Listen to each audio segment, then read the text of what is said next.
நல்லது பண்றதுக்கு அரசியலுக்கு வாங்கடா, கொள்ளை அடிக்கிறது கொலை பண்றதுக்கு அரசியலுக்கு. ரோலிங். டிசம்பர் 2024 தமிழக முதலமைச்சர் ஒரு திட்டத்தை தொடங்கி வைக்கிறார். இந்த திட்டத்தை முன்னின்று செயல்படுத்தியவர் யார் என்று கேட்டீர்கள் என்றால், தமிழ்நாடு காங்கிரஸ் கமிட்டியின் தலைவராக இருக்கக்கூடிய திரு செல்வ பெருந்தகை. மாண்புமிகு முதலமைச்சரை தமிழ்நாடே பெருமை கொண்டு போற்றிக் கொண்டிருக்கிறது. இதுவரை தமிழ்நாடு கண்டிராத பல அதிசயங்களை மாண்புமிகு முதலமைச்சர் தமிழ்நாட்டு மக்களுக்கு கொடுத்திருக்கிறார். டிக்கி என்ற ஒரு தனியார் நிறுவனத்தை தேர்ந்தெடுக்கிறார்கள். Dalit Indian chamber of commerce and industry தான் அந்த டிக்கி என்ற அந்த நிறுவனத்தோட விரிவாக்கம்.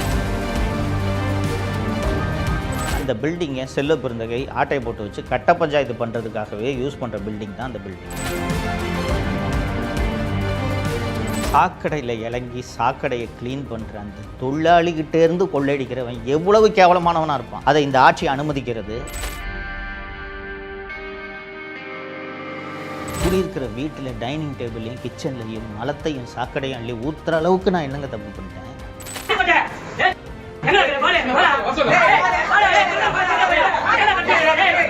தமிழ் பெருங்குடி மக்கள் அத்தனை பேருக்கும் வணக்கம்.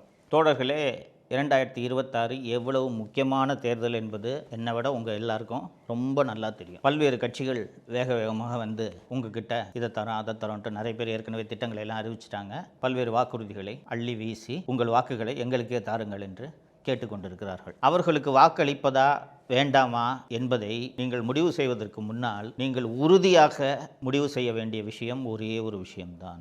எந்த சூழலிலும் எந்த காரணத்தினாலும் திமுக என்ற தீய சக்தி மீண்டும் ஆட்சிக்கு வந்துவிடவே கூடாது என்பதை நீங்கள் அத்தனை பேரும் மனதில் வைக்க வேண்டும் என்பதற்காகத்தான் தொடர்ந்து நான் உங்களோடு உரையாடி கொண்டிருக்கிறேன். இந்த 5 ஆண்டு கால அவல ஆட்சியில் நடந்த எத்தனையோ சம்பவங்கள் பேசுவதற்கு நேரம் போதாது. முக்கியமான சம்பவங்களை மட்டும்தான் எடுத்து நான் உங்களுக்கு நினைவுபடுத்த வேண்டும் என்பதற்காக பேசிக்கொண்டிருக்கிறேன். நடந்த சில அநியாயங்கள் எல்லாம் பேசவே முடியாத அளவுக்கு மனது வேதனைப்படுகிறது. அவ்வளவு அநியாயங்கள் நடந்திருக்கின்றன.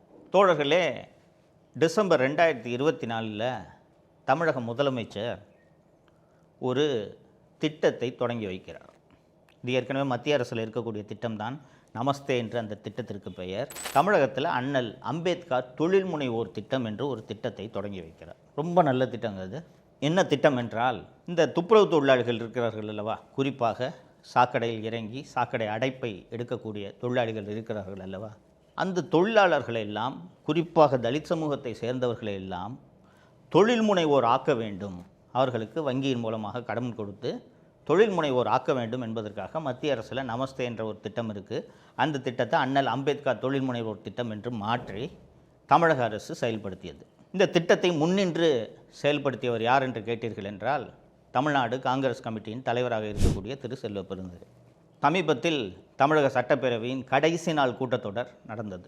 அந்த கடைசி நாள் கூட்டத்தொடரில் திரு செல்வ பெருந்தகை அவர்கள் பேசும்போது, திரு மு.க. ஸ்டாலின் போன்ற ஒரு முதல்வர் ஆட்சி செய்யும் காலத்தில் நாம் வாழ்வதற்கு புண்ணியம் செய்திருக்க வேண்டும் என்று பேசினார்.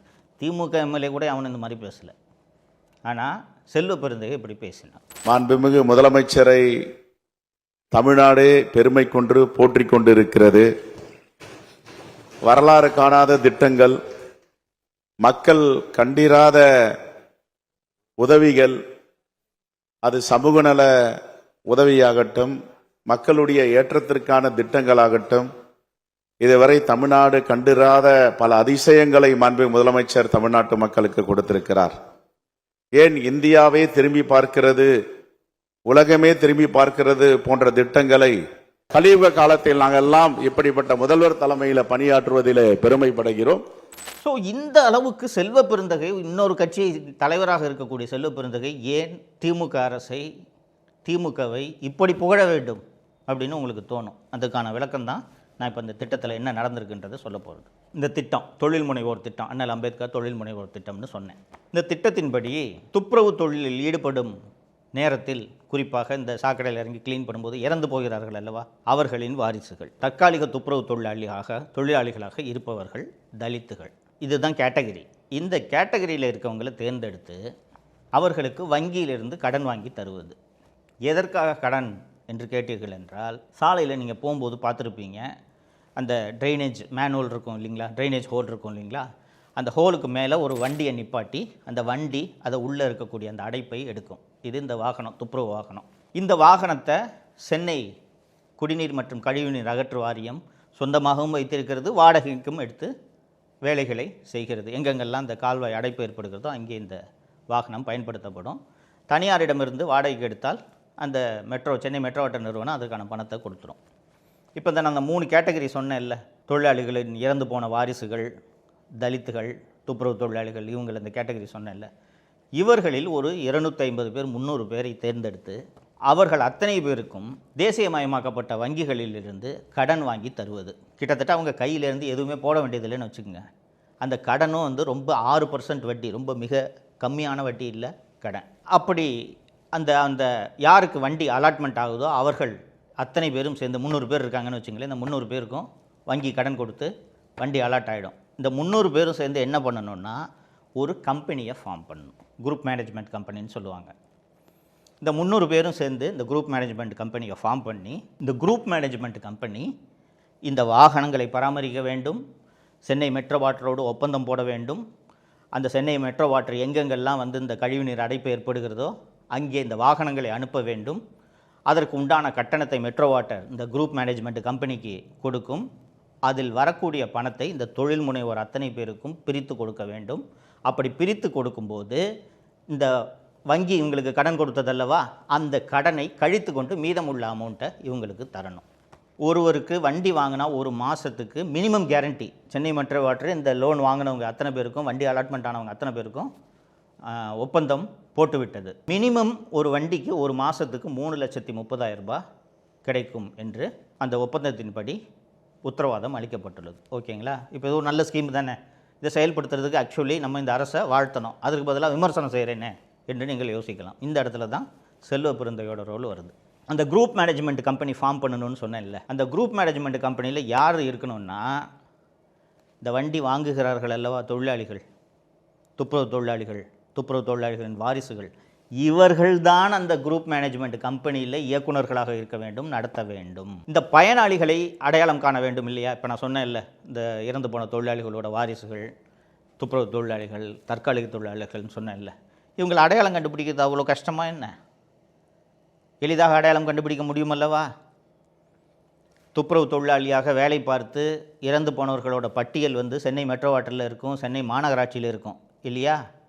இது போக தற்காலிக துப்புரவு தொழிலாளிகளோட பட்டியல் சென்னை மாநகராட்சிக்கிட்ட இருக்கும், மெட்ரோ வாட்டர்கிட்டையும் இருக்கும். ஏன்னா இப்போவும் வேலை செய்து கொண்டிருக்கிறார்கள் அல்லவா? நேரடியாக இது போல் இந்த பயனாளிகளை மெட்ரோ வாட்டர் நிர்வாகமே தேர்ந்தெடுப்பதற்கு பதிலாக என்ன பண்ணுறாங்கன்னா டிக்கி என்ற ஒரு தனியார் நிறுவனத்தை தேர்ந்தெடுக்கிறார்கள். Dalit Indian chamber of commerce and industry தான் இந்த டிக்கி என்ற அந்த நிறுவனத்தோட விரிவாக்கம். இந்த டிக்கி என்ற நிறுவனத்தை இந்தியா முழுக்க ரவிக்குமார் நாரா என்ற ஆந்திராவை சேர்ந்த ஒரு நபர் தான் நடத்தி கொண்டிருக்கிறார். அவருக்கு வேலையே இந்த மாதிரி தலித்துகளெல்லாம் நான் தொழில் முனைவோர் ஆக்குகிறேன் என்று சொல்லி, தலித்துகள்னால் குறிப்பாக சாக்கடையில் இறங்கி சாக்கடையை சுத்தம் பண்ணுறவங்க எந்த அளவுக்கு படிப்பறிவு இல்லாமல் பாவப்பட்ட பாமர மக்களாக இருப்பார்கள் என்பது உங்களுக்கு தெரியும். அவங்க எல்லாரையும் கூப்பிட்டு உனக்கு நான் மாதம் மாதம் இவ்வளோ பணம் தரேன், உன் பேரில் ஒரு வண்டியை வாங்கிக்க என்று சொன்னதும் அவங்களுக்கு தான் மாதம் மாதம் பணம் வருது. அதனால் சந்தோஷம்னு சொல்லிட்டு அவங்களும் இன்னொன்று எழுத படிக்க தெரியாத ஏழை ஜனங்க கையெழுத்து போட்டுருவாங்க, கை நாட்டு வச்சுருவாங்க. இவர் இந்தியாவில் இது மாதிரி பல இடங்களில் இந்த வேலையை பார்த்துருக்காரு. தமிழ்நாட்டில் செல்வ பெருந்தகை மூலமாக ரவிக்குமார் நாரா வர்றாரு. ஸோ தமிழ்நாடு அரசு என்ன பண்ணுதுன்னா இந்த டிக்கி நிறுவனத்துக்கிட்ட இந்த வேலையை ஒப்படைக்குது. இந்த மாதிரி நாங்கள் ஒரு ஸ்கீமு அண்ணல் அம்பேத்கர் தொழில் முனைவோர் திட்டம்னு ஒன்று கொண்டு வரோம், இந்த திட்டத்துக்கான பயனாளிகளை நீங்கள் கண்டுபிடிச்சி கொடுங்க அப்படின்ட்டு அவர்கிட்ட இந்த வேலையை ஒப்படைக்குது. ரவிக்குமார் நாராவும் செல்வ பெருந்தகையும் தான் ஏற்கனவே ஒப்பந்தம் போட்டிருக்காங்களே. ஸோ இவங்க 2 பேரும் சேர்ந்து என்ன பண்ணுறாங்க, செல்வ பெருந்தகைக்கு தெரிந்த பினாமிகளாக, செல்வ பெருந்தகைக்கு அடியாட்களாக இருப்பார்கள் அல்லவா. செல்வ பெருந்தகை ஒரு கட்சியோட தலைவர் இல்லையா, அவர் முன்னாடி ஏற்கனவே ரவுடியாக இருந்தவர் தானே, ரவுடியாக இருந்தவர் தானே இன்றைக்கி கட்சி தலைவராக இருக்கார். ஸோ அவர்கிட்ட ரவுடிகளாக இருந்தவர்கள், செல்வ பெருந்தகையோட அல்லக்கையாக இருந்தவர்கள், இவர்களை எல்லாம் சேர்த்து பயனாளிகள் என்று தேர்ந்தெடுக்கிறார்கள். ரைட்டுங்களா? அப்புறம் ஒரு குரூப் மேனேஜ்மெண்ட் கம்பெனி ஃபார்ம் பண்ணணும்னு சொன்னேன்ல, இந்த குரூப் மேனேஜ்மெண்ட் கம்பெனி இந்த பயனாளிகள், இந்த தொழிலாளிகள் அத்தனை பேரும் சேர்ந்து தான் கம்பெனியை ஃபார்ம் பண்ணணும்னு நான் சொன்னேன். ஜென்கிரீன் மேனேஜ்மெண்ட் லிமிடெட் என்று ஒரு நிறுவனம் உருவாக்கப்படுகிறது. அந்த ஜென்கிரீன் மேனேஜ்மெண்ட் நிறுவனத்தில் 2 இயக்குநர்கள், ஒருவர் ரவிக்குமார் நாரா, இன்னொருவர் வீரமணி. இந்த வீரமணி யாருன்னு கேட்டிங்கன்னா செல்வ பெருந்தகையோட சொந்த அண்ணன் பையன் ஆச்சுங்களா. ஸோ இந்த 300 பயனாளிகளை இவங்க கண்டறிஞ்சு சேர்த்துடுறாங்க இல்லைங்களா. இவங்க எல்லாமே செல்வ பெருந்தகையோட ஆட்கள். வாகனம் பெற்ற 300 பேரு கூடயும் சென்னை மெட்ரோ வாட்டர் ஒப்பந்தம் போட்டுருச்சு. மாதம் மினிமம் உங்களுக்கு 3.5 லட்ச ரூபாய்க்கு ஆர்டர் உங்களுக்கு கிடைக்கும் அப்படின்ட்டு. இந்த 3.5 லட்ச ரூபா பணமும் யாருக்கு வரும்? பயனாளிகளுக்கு வராது, அந்த குரூப் மேனேஜ்மெண்ட் கம்பெனிக்கு தான் போகும் இல்லைங்களா? ஸோ அந்த ஜென்கிரீன் மேனேஜ்மெண்ட் நிறுவனம் என்ற அந்த நிறுவனத்தில் போயிடும். இந்த ஜென்கிரீன் மேனேஜ்மெண்ட் நிறுவனம் பதிவு செய்யப்பட்ட முகவரி எதுன்னு கேட்டிங்கன்னா 16 சின்னையா தெரு, டி நகர், சென்னை 17. அந்த இடத்துக்கு நான் நேரடியாகவே போய் பார்க்குறேன். அந்த 16 சின்னையா தெரு முகவரி எந்த முகவரின்னு கேட்டிங்கன்னா, அது யாரும் கிளைம் இல்லாத ஒரு டிஸ்பியூட்டட் ப்ராப்பர்ட்டி. ஓகேங்களா? கோர்ட் லிட்டிகேஷன்லாம் இருக்க ப்ராப்பர்ட்டி, கிட்டத்தட்ட பழைய ப்ராப்பர்ட்டி அது. அந்த பில்டிங்கை செல்வ பெருந்தகை ஆட்டை போட்டு வச்சு கட்ட பஞ்சாயத்து பண்ணுறதுக்காகவே யூஸ் பண்ணுற பில்டிங் தான் அந்த பில்டிங். அந்த பில்டிங்கில் தான் இந்த ஜென்கிரீன் நிறுவனம் பதிவு செய்யப்பட்டிருக்கு. இப்போ மாதம் ஒவ்வொரு வாகனத்துக்கும் 3.5 லட்ச ரூபாய் வரும்னு சொன்னேன்ல, இந்த 3.5 லட்ச ரூபாய் இந்த பயனாளிகளுக்கு சென்று சேரவில்லை. 3.5 லட்ச ரூபாயும் ஜென்கிரீன் நிறுவனத்துக்கு வரும்னு சொன்னேன்ல, அந்த ஜென்கிரீன் நிறுவனத்தில் ரவிக்குமார் நாராவும் செல்வ பெருந்தகையோட அண்ணன் பையன் வீரமணி தானே இயக்குநர்கள். அவங்க தானே இந்த பணத்தை எடுப்பாங்க. பணத்தை எடுத்துக்கிட்டு இந்த ஏழை தொழிலாளிகள் என்று சொன்னேன் அல்லவா, ஏழை தொழிலாளிகள் செல்வ பெருந்தகையின் பினாமிகள் என்று சொன்னேன் அல்லவா, இவங்களுக்கெல்லாம் மாதம் 10,000 ரூபாய் 20,000 ரூபாய் கொடுத்துட்டு ஒவ்வொரு வாகனத்துக்கும் மாதந்தோறும் வரும் பணத்தை செல்வ பெருந்தகையும் ரவிக்குமார் நாராவும் பங்கு போட்டுக் கொள்கிறார்கள். சார், நீங்கள் இந்த ரோடு போடுற கான்ட்ராக்டில் காசு அடிப்பாங்க, பாலம் கட்டுறதுல காசு அடிப்பாங்க, பெரிய பெரிய கட்டடம் கட்டுறதுல காசு அடிப்பாங்க, இதில் எல்லாம் இங்கே காசு அடிக்கிறது நடக்குது, கேள்விப்பட்டிருக்கோம். சாக்கடையில் இறங்கி சாக்கடையை க்ளீன் பண்ணுற அந்த தொழிலாளிகிட்டேருந்து கொள்ளையடிக்கிறவன் எவ்வளவு கேவலமானவனாக இருப்பான். அதை இந்த ஆட்சி அனுமதிக்கிறது. இதை செய்கிற ஒரு தலைவரை அகில இந்திய காங்கிரஸ் கட்சி தமிழ் மாநிலத்தின் தலைவராக வைத்திருக்கிறது. இப்படிப்பட்ட ஒரு ஊழல் நடைபெறுகிறது. இந்த ஊழல் டிசம்பர் 2024 அம்பேத்கர் நினைவு நாள் அன்று சிம்பாலிக்காக இந்த திட்டம் செயல்படுத்தப்படுகிறது. இந்த திட்டத்தில் நடைபெற்றிருக்கக்கூடிய இவ்வளோ பெரிய அந்த ஊழலை பற்றி உடனடியாக நான் சவுக்கு மீடியாவில் ஆவணங்களோடு அம்பலப்படுத்தின உடனே துப்புரவு தொழிலாளிகளை இழிவுபடுத்தி விட்டேன் என்று போலீஸில் ஒரு துப்புரவு தொழிலாளியை வச்சு கம்ப்ளைண்ட் கொடுக்க சொல்லி எஃப்ஐஆர் போடுறாங்க. எஃப்ஐஆர் போட்டு அதில் என்ன கைதும் பண்ணுறாங்க. ஓகேங்களா? ரைட்டு.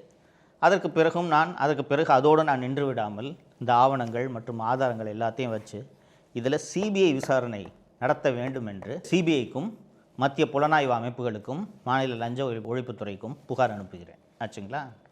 இது இப்படி இருக்கக்கூடிய சூழ்நிலையில் 24 மார்ச் 2025 நான் காலையில் வழக்கம் போல் அலுவலகத்துக்கு சவுக்கு மீடியா ஸ்டுடியோவுக்கு கிளம்புறேன். ஒரு 20-25 பேர் ஒரு பெரிய வேனில் வர்றாங்க. வந்த உடனே நான் ஏதோ சந்தேகமாக, அப்போது நான் அந்த வீட்டுக்கு அப்போ தான் குடி போயிருக்கேன்.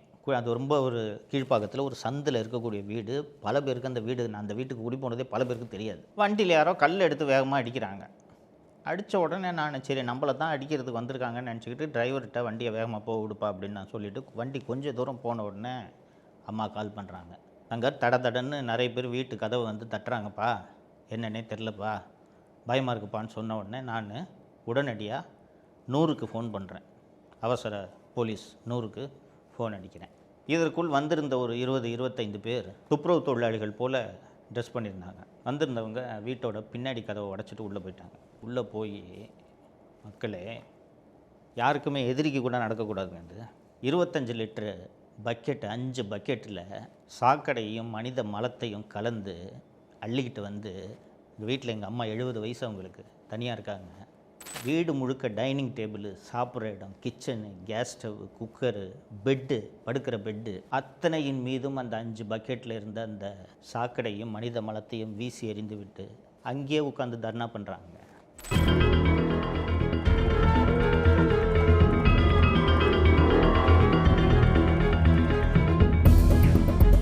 நான் மீண்டும் காவல் துறையை அழைக்கிறேன். எனக்கு தெரிந்த அதிகாரிகளிடம் ஃபோன் பண்ணி சொல்கிறேன், சார் இந்த மாதிரி சார் வீட்டில் அம்மா 70 வயசு தனியாக இருக்காங்க சார், இப்படி அட்டாக் நடக்குது சார் அப்படின்னு சொல்கிறேன். 45 நிமிடங்கள் கழித்து போலீஸ் ஜீப்பு வருது. 45 நிமிஷம் கழித்து அந்த போலீஸ் ஜீப்பு வர்ற வரைக்கும் அந்த 25 பேர் வந்திருந்தாங்கன்னு சொன்னால ஆண்கள் பெண்கள் எல்லாம் ஃபுல்லாக மதுபோதையில் இருந்தாங்க. அங்கேயே உட்காந்துருக்காங்க. அவங்களுக்கு அச்சமே இல்லை. அது மட்டும் இல்லாமல் இன்னொரு முக்கியமான விஷயம், செல்வ பெருந்தகை கூடவே இருக்கக்கூடிய ஒரு பெண்மணி, பிரியதர்ஷினின்னு நினைக்கிறேன், ஒரு லேடி, அந்த வீட்டுக்குள்ளே போய் சாக்கடையை ஊற்றி எங்கள் அம்மாவை அசிங்கமாக பேசுகிறத ஃபேஸ்புக்கில் லைவ் ரிலே பண்ணுறாங்க.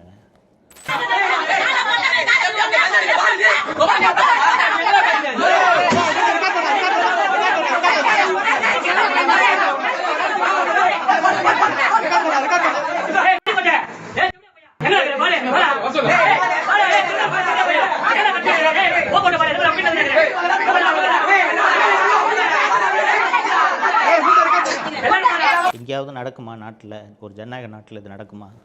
70 வயசு எங்கள் அம்மாவுக்கு. ஒத்தால நின்று சுற்றி 15-20 பேர் அசிங்கமாக. எதுக்கு? இந்த ஊழலை நான் அம்பலப்படுத்திட்டேன்னா, அதாவது இந்த தொழிலாளிகளுக்கெல்லாம் வண்டி கிடைக்கிறத நான் தடுத்துட்டேன்னா, நான் ஊழலை வெளிக்கொண்டு வந்து நியாயமானவர்களுக்கு இந்த வாகனம் கிடைக்க வேண்டும், செல்வப்பெருந்தகைக்கு தெரிந்தவர்களுக்கு கிடைக்கக்கூடாதுன்றதுக்காக நான் போராடி புகார் கொடுத்து இந்த செய்தியை வெளியிட்டால், இதனால் பாதிக்கப்பட்ட செல்வப்பெருந்தகை மற்றும் கூட சேகர்பாபுவும் சேர்ந்து இந்த ஆட்களையெல்லாம் ஏற்பாடு பண்ணது அமைச்சர் சேகர்பாபு. தோழர்களே, 45 நிமிஷம் கழித்து போலீஸ் வருது, அங்கேயே உட்காந்துருக்காங்க. 2 போலீஸ், ஒரு சப் இன்ஸ்பெக்டர், இன்னொரு கான்ஸ்டபிள் மட்டும் வந்திருக்காங்க. போலீஸ் என்னை வந்து உடனடியாக வந்துடாதீங்க சார், அவங்கெல்லாம் போகல இன்னும் சொல்கிறாங்க. போலீஸை பார்த்தீங்களா? 5 நிமிஷம் ஆகுமா அடிஷ்னலாக போலீஸ் ஃபோர்ஸை வர வச்சு அவங்களெல்லாம் விரட்டுறதுக்கு? வீட்டு வாசல்லே அவ்வளோ பேர், 20 பேர் அங்கேயே உட்காந்துருக்காங்க. இந்த நேரத்தில் நான் மறக்காமல் எதிர்க்கட்சித் தலைவர் திரு எடப்பாடி பழனிசாமி அவர்களை நன்றியோடு நினைவு கூறுகிறேன். 5 முறை பேசினார், சட்டப்பேரவையில் பேசினார், பத்திரிகையாளர் சந்திப்பில் அவ்வளவு கோவப்பட்டார். இது என்னங்க, இல்லை இது ஒன்றும் பெரிய விஷயம் இல்லைன்ட்டு துரைமுருகன் சொல்கிறாருன்னு சொல்கிறதுக்கு அவங்க வீட்டில் ஊற்றினா சும்மா இருப்பாங்களா அப்படின்னு அவர் வீட்டில் ஊற்றினது போல் கோவப்பட்டார். நண்பர்களே, ஃபேஸ்புக்கில் லைவ் போட்டுட்டு பண்ணுறாங்கன்னா காவல்துறையின் ஆதரவு இல்லாமல் இது நடந்திருக்க முடியுமா? நான் ஏற்கனவே சொன்னது மாதிரி அந்த வீட்டுக்கு அப்போ தான் குடி போயிருக்கும். அது ஒரு சந்துக்குள்ளே இருக்கும் அந்த வீடு. அவ்வளோ ஈஸியெல்லாம் யாராலையும் கண்டுபிடிக்க முடியாது. காவல்துறை சொல்லாமல் யாருக்கும் அந்த நான் இருக்கக்கூடிய அந்த வீட்டின் முகவரி, அந்த வீடு இருக்கிற இடம் தெரியவே தெரியாது. திட்டமிட்டு ஒரு வேன் அரேஞ்ச் பண்ணி கொண்டு வந்து ஊற்றிருக்காங்க. இதற்கு பிறகு போய் கீழ்ப்பாக்கம் காவல் நிலையத்தில் சாயங்காலம் என் தாயார் பேரில் ஒரு புகாரை தரேன், இந்த மாதிரி இங்கே நடந்துச்சுங்க சம்பவம்ன்ட்டு. வழக்கை சிபிசிஐடிக்கு மாற்றுறாங்க. இந்த ஊர்வலமாக போனாங்கல்ல, ஃபேஸ்புக்கில் லைவ் போட்டுக்கிட்டு ஊர்வலமாக போகிறாங்கல்ல, 5 நிமிஷத்தில் போலீஸ் நினச்சிருந்தா இவங்களை எல்லாம் கைது பண்ணியிருக்கலாம். கைதே பண்ணல, எஃப்ஐஆரும் போடல.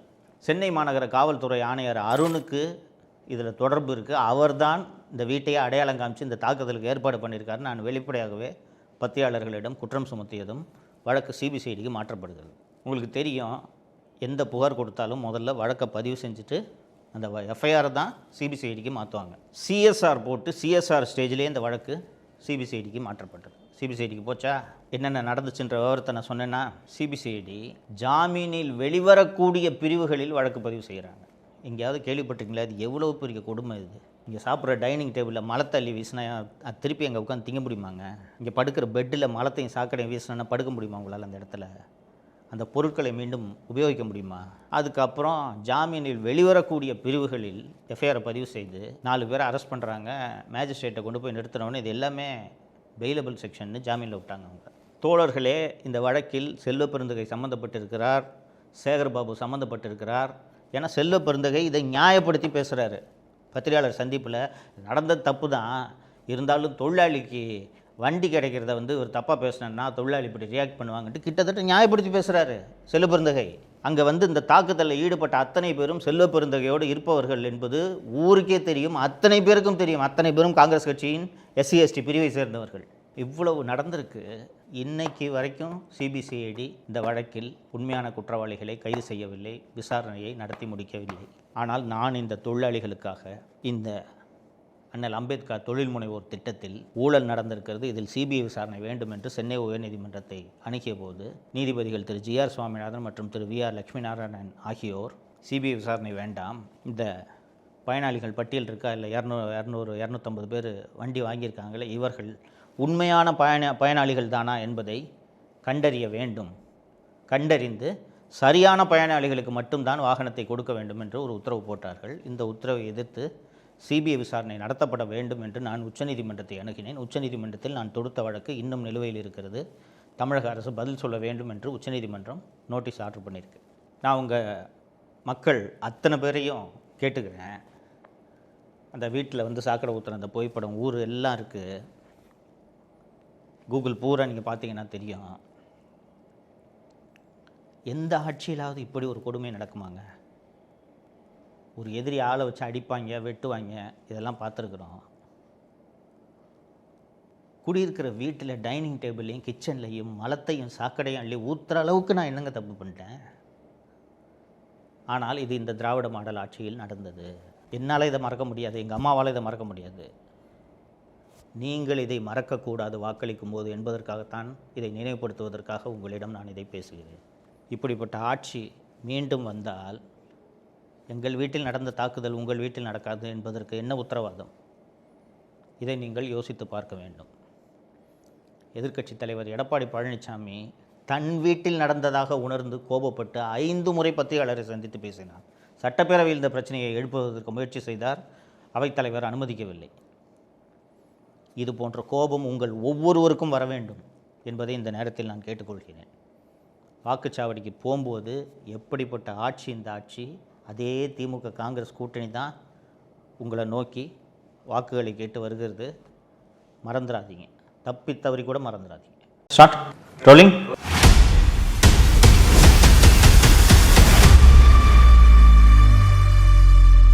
நாற்பத்தைந்து எஃப்ஐஆர்களை லஞ்ச ஒழிப்புத்துறை பதிவு செய்து வைத்திருந்தது. துணை முதல்வர் உதயநிதியின் கண்களும் காதுகளுமாக இடதுகரம் மற்றும் வலதுகரமாக இருக்கக்கூடிய திரு ரத்தீஷ் தான் அந்த தம்பி. விசாரணை செய்தபோது அவர் உண்மையை ஒப்புக்கொள்கிறார். சார், எங்கள் துறையோட அமைச்சர் திரு முத்துசாமி அவர்கள் ஒரு நாள் என்னை துணை முதல்வர் திரு உதயநிதி அவர்களுடைய வீடான குறிஞ்சி இல்லத்துக்கு என்னை அழைத்தார். மினிஸ்டர் கூப்பிட்றாருன்ட்டு நான் போனேன். அமலாக்கத்துறை விசாரணையை தொடர்ந்தால் தம்பி ரத்தீஷ், ஆகாஷ் பாஸ்கரன் அண்ட் துணை முதல்வர் உதயநிதி, அப்போது லஞ்ச ஒழிப்புத்துறை இயக்குநராக இருந்த அபய்குமார் சிங்கிட்ட சொல்லி 45 எஃப்ஐஆரை நீ க்ளோஸ் பண்ணு, என்ன பண்ணுவியோ தெரியாது. எந்த துறைகளை எடுத்தீர்கள் என்றாலும் நினைத்து பார்க்க முடியாமல் மலைக்கும் அளவுக்கு ஊழலை இந்த அலிபாபாவும் 40 திருடர்களும் கொண்ட கூட்டம் செய்திருக்கிறது. தமிழ் பெருங்குடி மக்கள் அத்தனை பேருக்கும் வணக்கம். 2026 தேர்தல் எவ்வளவு முக்கியமான தேர்தல், தமிழகத்தின் தலையெழுத்தை தீர்மானிக்கக்கூடிய தேர்தல் என்பது உங்கள் அத்தனை பேருக்கும் நன்றாக தெரியும். திமுக என்ற தீய சக்தி தப்பி தவறி கூட ஆட்சிக்கு வந்துவிடக்கூடாது. ஸோ மறந்து போன பழைய சம்பவங்கள் அத்தனையையும் நினைவுபடுத்த வேண்டும் என்பதற்காகத்தான் மீண்டும் மீண்டும் உங்களோடு உரையாடி கொண்டிருக்கிறேன். பழைய சம்பவங்களை நினைவுபடுத்தி கொண்டிருக்கிறேன். தோழர்களே, நான் ஒரு நேர்காணலில் இந்த திமுக ஆட்சியை அலிபாபாவும் 40 திருடர்களும் என்று வர்ணித்தேன். முக ஸ்டாலின் தான் அலிபாபா, அவரது அமைச்சரவையில் இருப்பவர்கள் தான் அந்த 40 திருடர்கள். அந்த அலிபாபாவும் 40 திருடர்களும் என்ற அந்த தலைப்புக்கு ஏற்றாற்போல் இந்த திராவிட மாடல் ஆட்சி, விடியல் ஆட்சி அடித்த கொள்ளை கொஞ்ச நஞ்சம் அல்ல. எந்த அளவுக்கு இவர்களுக்கெல்லாம் ஆணவம் என்றால், ஒரு அமலாக்கத்துறை வந்து விசாரணை நடத்துது. அந்த விசாரணையை முடக்குவதற்கு என்னென்ன செய்ய வேண்டுமோ அத்தனையும் செய்கிறார்கள்.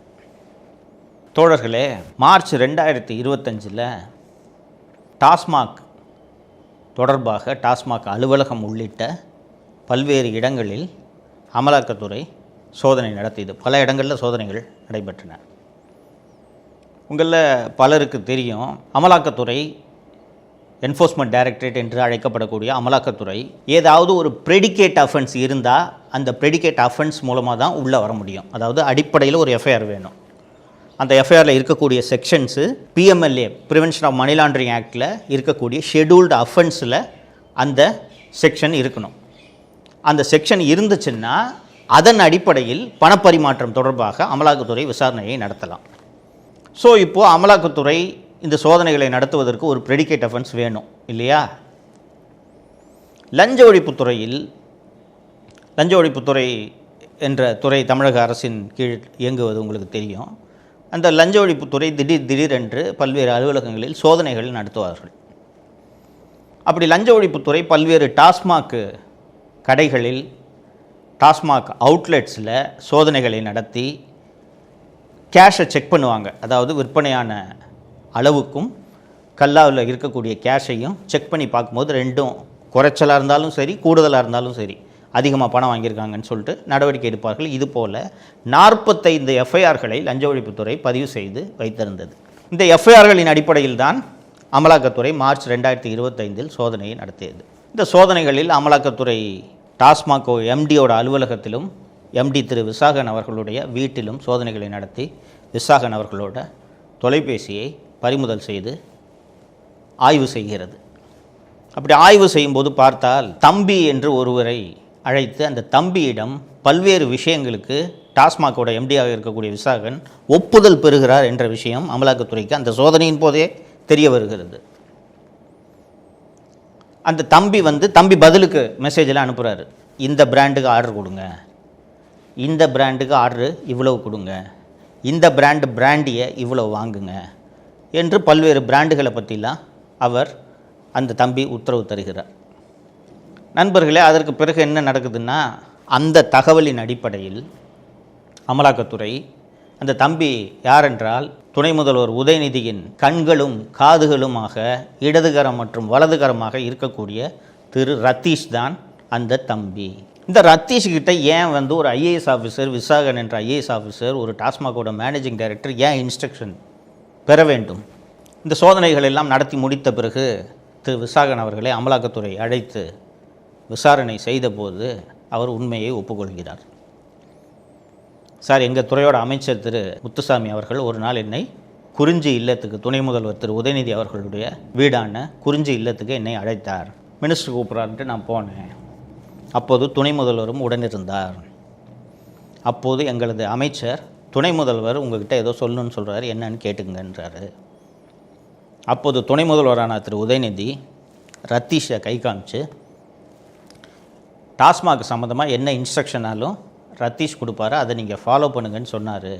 அந்த அடிப்படையில் தான் எல்லா ஒப்புதல்களையும் நான் ரத்தீஷிடம் பெற்றேன்.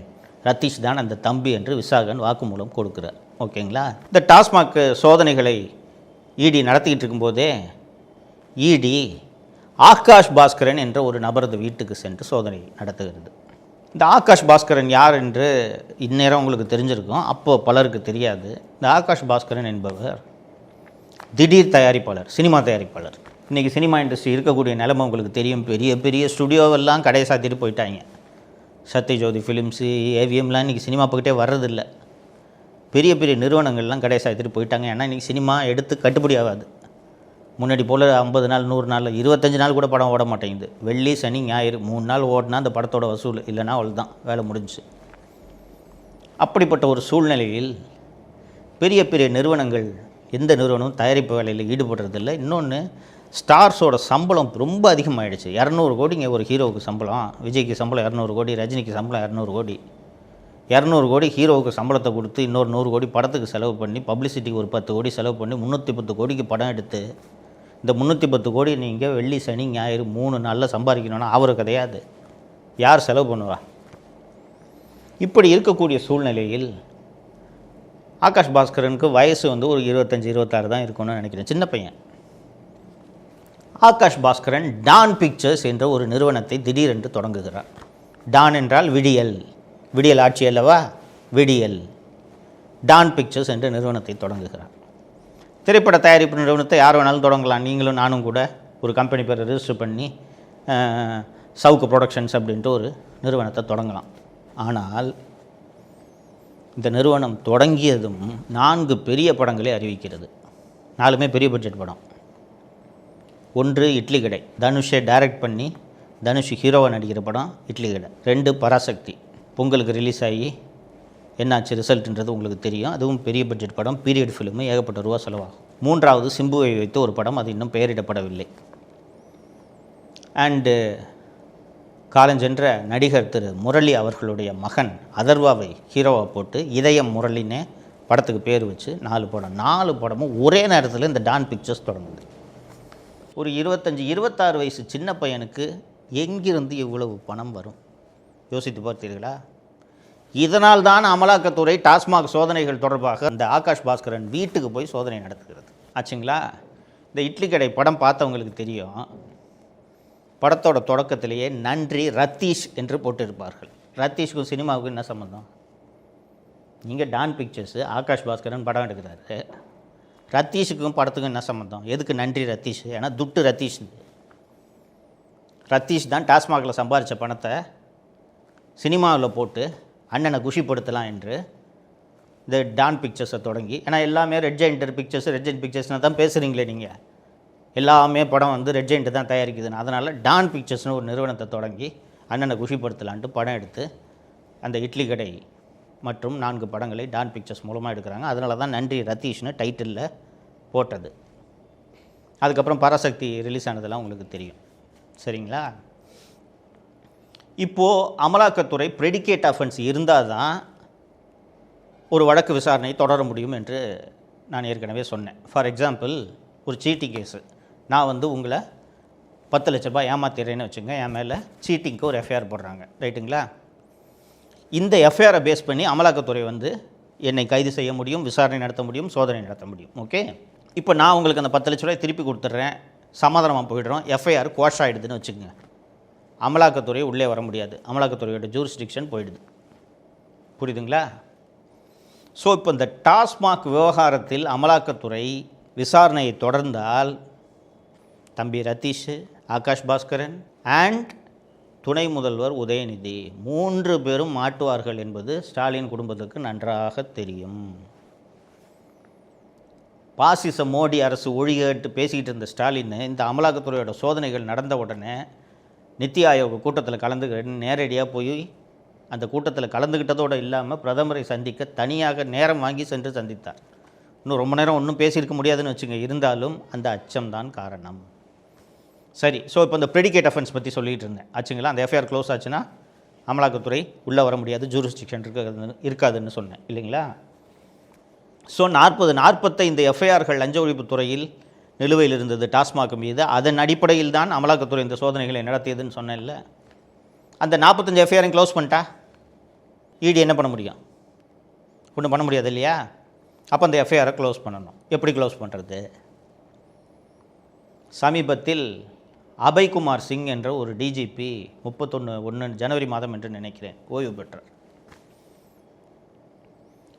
இடி வந்து இந்த சோதனைகளை எல்லாம் நடத்தின உடனே அப்போது லஞ்ச ஒழிப்புத்துறை இயக்குனராக அந்த அபய்குமார் சிங்கிட்ட சொல்லி 45 எஃப்ஐஆரையும் நீ க்ளோஸ் பண்ணு, என்ன பண்ணுவியோ தெரியாது சொல்லிட்டாங்க. இந்த 45 எஃப்ஐஆரும் சென்னையில் மட்டும் இல்லை, தமிழகம் முழுக்க இருந்துச்சு. 45 எஃப்ஐஆரையும் க்ளோஸ் பண்ணுறாரு அபய்குமார் சிங். க்ளோஸ் பண்ணி அதற்கு நடுவே இந்த ஆகாஷ் பாஸ்கரன், ரத்தீஷு மற்றும் தமிழக அரசு, டாஸ்மாக் நிறுவனம் இவர்கள் அனைவரும் சேர்ந்து சென்னை உயர்நீதிமன்றத்தை அணுகி மணல் கேஸில் எப்படி ஸ்டே வாங்கினாங்களோ அதே மாதிரி ஸ்டே வாங்குறாங்க. சென்னை உயர்நீதிமன்றம் தடையே குவாஷே பண்ணிடுச்சு இந்த விசாரணையை. இதை எதிர்த்து அமலாக்கத்துறை உச்சநீதிமன்றம் சென்று அந்த வழக்கு இன்னும் உச்சநீதிமன்றத்தில் நிலுவையில் இருக்கிறது. நான் இப்போ எதற்காக இவர்களை அலிபாபாவும் 40 திருடர்களும் என்று சொன்னேன் என்று இப்போது புரிகிறதா? அந்த டாஸ்மாக் சோதனைகளை எல்லாம் நடத்தி முடித்த பிறகு அமலாக்கத்துறை வெளியிட்ட செய்திக்குறிப்பில் ஒரு பெரிய பனிப்பாறையின் சிறு துளிதான் நாங்கள் கண்டுபிடித்திருக்கக்கூடிய ஊழல். ரொக்கமான பணப்பரிவர்த்தனைகள் வெறும் 1000 கோடி ரூபாய்க்கு பணப்பரிவர்த்தனை நடந்திருப்பது எங்களது சோதனையில் தெரிய வந்திருக்கிறது. ஃபார் எக்ஸாம்பிள், SNJ டிஸ்டிலரிஸ்னு ஒரு நிறுவனம் இருக்குது. அந்த நிறுவனத்துக்கிட்ட 100 கோடி ரூபாய்க்கு பிராந்தி கொடுங்கன்னு ஆர்டர் கொடுக்குறாங்கன்னு வச்சுக்கோங்க. அதில் 30% தம்பி ரதீஷுக்கு போய் சேர்ந்துடணும். இது மாதிரி 1000 கோடி ரூபாய் அமலாக்கத்துறை கண்டுபிடிச்சது மட்டும் 1000 கோடி ரூபான்னு வச்சுக்கோங்க. இந்த 1000 கோடி ரூபாயில் 300 கோடி ரூபாய் போயிருக்கா? இது போல் எத்தனை 1000 கோடி ரூபாய்க்கு இந்த டாஸ்மாக் ஊழல் நடந்திருக்கிறது என்பது முழுமையான விசாரணை நடைபெற்றால்தான் தெரிய வரும். அந்த பணத்தில் தான் இட்லி கடை, பராசக்தி, இதய முரளி இதெல்லாம் எடுக்கிறது. இப்போ இந்த வழக்கு உச்சநீதிமன்றத்தில் நிலுவையில் இருக்கிறது என்று நான் சொன்னேன். ஏற்கனவே இந்த மணல் ஊழல் பற்றி சொன்னேன்.